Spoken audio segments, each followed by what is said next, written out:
اعلان نبوت سے قبل حضرت محمد صلی اللہ علیہ وسلم تجارت کے غرض سے عرب اور عرب کے باہر دوسرے ملکوں میں سفر کرنے کے عادی تھے۔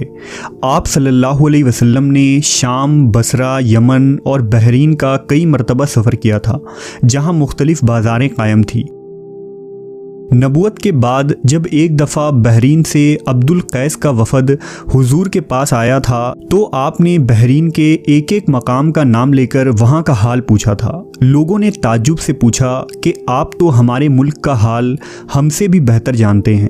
اس پر نبی نے فرمایا کہ میں نے تمہارے ملک کی خوب سیر کی ہے۔ روایتوں میں آتا ہے کہ حضور نے اپنے چچا زبیر اور عباس کے ساتھ بھی یمن کا سفر کیا تھا، اور یہ ایک کاروباری سفر تھا۔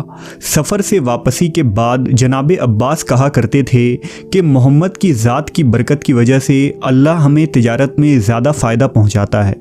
حضور ایران کے سرحدی علاقوں میں بھی گئے تھے۔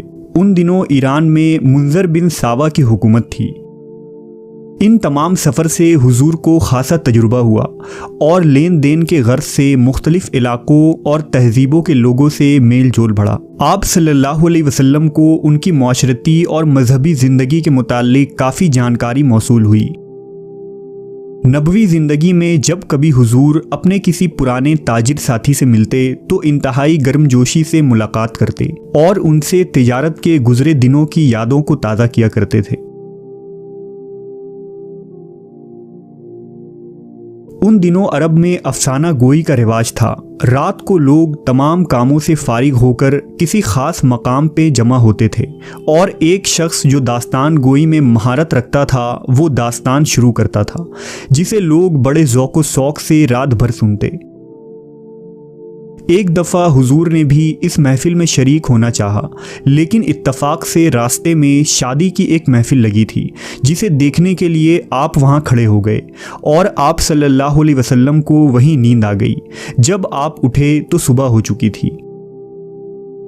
40 سالوں کی مدت میں صرف 2 دفعہ حضور نے ان محفلوں میں شریک ہونے کا ارادہ کیا تھا، لیکن دونوں دفعہ کوئی اتفاق ہو گیا اور اللہ نے آپ کو ان فضول محفلوں سے بچا لیا۔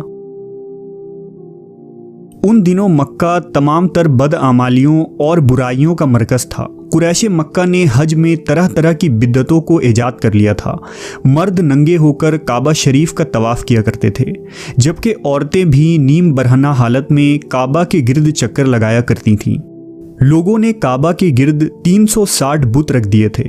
کہیں لات کی پوجا ہوتی، کہیں عزا کی تو کہیں اساف و نائلہ کی۔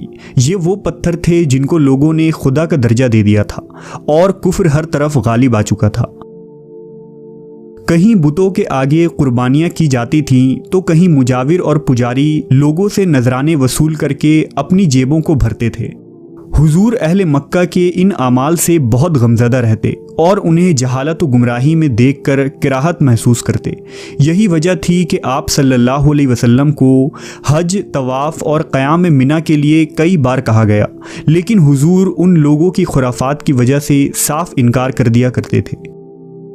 نبی صلی اللہ علیہ وسلم نے اپنی جوانی کے دنوں میں اعلان نبوت سے قبل کبھی کسی بت کے آگے سر نہیں جھکایا اور نہ ہی قریش کے کسی جاہلیت کے رسم و رواج میں شرکت کی۔ ان دنوں مکہ کا یہ حال تھا کہ کہیں شراب کی محفل، کہیں رقص، کہیں جوا، کہیں شور و غل اور بدکاریاں، اور رات کو ماحول بدترین ہو جایا کرتا تھا۔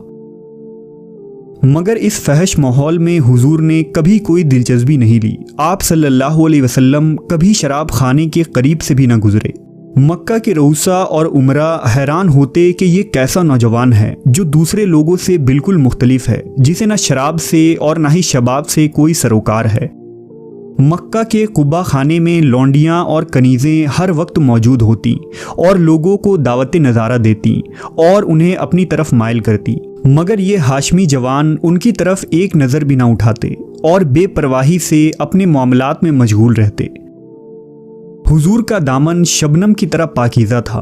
آپ مکہ کے اس فحش ماحول میں ایک نکھری ہوئی چاندنی کی طرح تھے، جن کی پاک بازی کی لوگ قسمیں کھایا کرتے تھے۔ خود نبی کریم صلی اللہ علیہ وسلم نے فرمایا ہے کہ مجھے جوانی میں کبھی عیش پرستی اور بدکاری کی ہمت نہیں پڑی، بلکہ میرے رب نے مجھے ان تمام برائیوں سے ہمیشہ محفوظ رکھا جو جاہلیت کے زمانے میں مکہ کے نوجوانوں میں عام تھی۔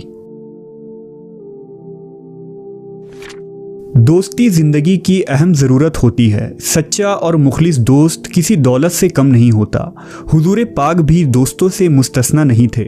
حضور کے تمام دوست پاکیزہ اخلاق، بلند کردار کے مالک تھے۔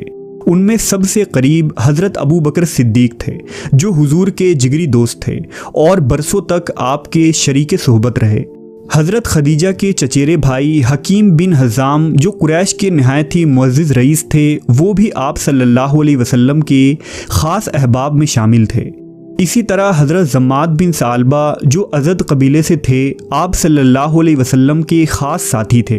اکثر فرصت کے اوقات میں حضور اپنے دوستوں کے ساتھ سیر کے لیے جاتے تھے، تیر اندازی اور گھڑ سواری کے مقابلے کرتے، کشتیوں سے لطف اندوز ہوتے، سیر و سیاحت کی باتیں ہوتی، لیکن آپ کے ان صحبتوں میں کبھی بے تکے یا بے حیائی کی باتیں نہ ہوتی تھیں، اور نہ ہی حضور کے دوستوں میں مکہ کا کوئی شریر یا بدکار شخص شامل تھا۔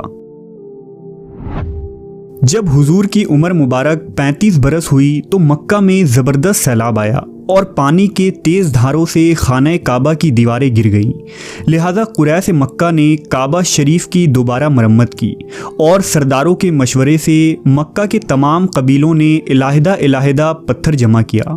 اس طرح کعبہ کی تعمیر مکمل ہوئی۔ جب تعمیر مکمل ہوئی تو حجرہ اسود کو اپنی جگہ رکھنے کا وقت آیا۔ اس پر ہر قبیلے کے درمیان سخت اختلاف ہو گیا۔ ہر قبیلہ یہ چاہتا تھا کہ وہ اس مقدس پتھر کو کعبہ شریف میں نصب کریں۔ لوگوں میں تلواریں کھنچ گئیں اور لوگ قتل و غارت پر آمادہ ہو گئے۔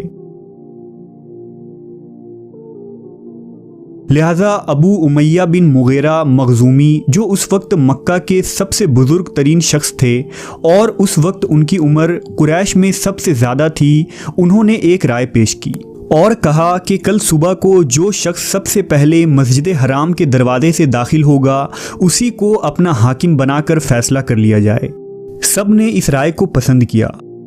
صبح ہوئی اور تمام لوگ حرم پہنچے تو دیکھا کہ سب سے پہلے حرم میں حضور پاک تشریف لائے ہیں۔ آپ صلی اللہ علیہ وسلم کو دیکھ کر سب کی زبانوں سے بے ساختہ یہ الفاظ ادا ہوئے کہ یہ تو محمد امین ہیں، ہم ان کو حاکم بنانے پر راضی ہیں۔ حضور نے نہایت ہی حکمت سے کام لیا اور ایک چادر منگوائی اور حجرہ اسود کو اس میں رکھ کر یہ فرمایا کہ ہر قبیلے کا سردار اس چادر کو تھام لے تاکہ اس شرف سے کوئی قبیلہ بھی محروم نہ رہ سکے۔ سب نے مل کر چادر اٹھائی اور اس چادر کو اٹھاتے ہوئے کعبہ کے قریب گئے اور پھر حضور نے اپنے مبارک ہاتھوں سے حجر اسود کو کعبہ شریف میں نصب کیا۔ اس طرح آپ صلی اللہ علیہ وسلم کی فراست اور حکمت عملی کی وجہ سے اہل مکہ خون خرابے اور قتل و غارت سے محفوظ ہو گئے۔ زندگی اپنی منزلیں طے کرتی ہوئی رواں دواں تھی اور نبی صلی اللہ علیہ وسلم کی عمر مبارک 37 برس ہو گئی۔ ان دنوں مکہ میں ایک شدید قحط پڑا اور خشک سالی سے فصلیں برباد ہو گئیں۔ لوگ اناج کے لیے ترسنے لگے، چارہ سوکھ گیا، جانور اور چوپائے بھوک سے مرنے لگے۔ لوگوں کا فاقہ سے برا حال تھا۔ بازاروں میں چیزوں کی قیمتیں آسمان چھونے لگی۔ ان غربت اور پریشانی کے دنوں میں حضور کے گھر کا دروازہ ہر شخص کے لیے کھلا تھا۔ آپ صلی اللہ علیہ وسلم کی فراخ دلی، دریا دلی اور سخاوت میں کوئی کمی نہ ہوئی تھی۔ حضور روز بھوکوں کو کھانا کھلاتے، محتاجوں کی مدد کرتے اور بیرونی علاقوں سے غلہ منگوا کر غریبوں میں مفت تقسیم کرتے۔ اس نیک کام میں آپ صلی اللہ علیہ وسلم کی زوجہ بی بی خدیجہ بھی آپ کا بھرپور ساتھ دیتی تھیں اور اس دریا دلی کی وجہ سے بے شمار غریب و مفلس لوگ موت کے منہ میں جانے سے بچ گئے۔ اس قحط کی وجہ سے حضور کے چچا ابو طالب بھی بہت پریشان تھے اور ان کی مالی حالت بہت کمزور ہو چکی تھی۔ ابو طالب کے کئی اولاد تھے جن کی کفالت کی ذمہ داری سنبھالنا مشکل ہو رہا تھا۔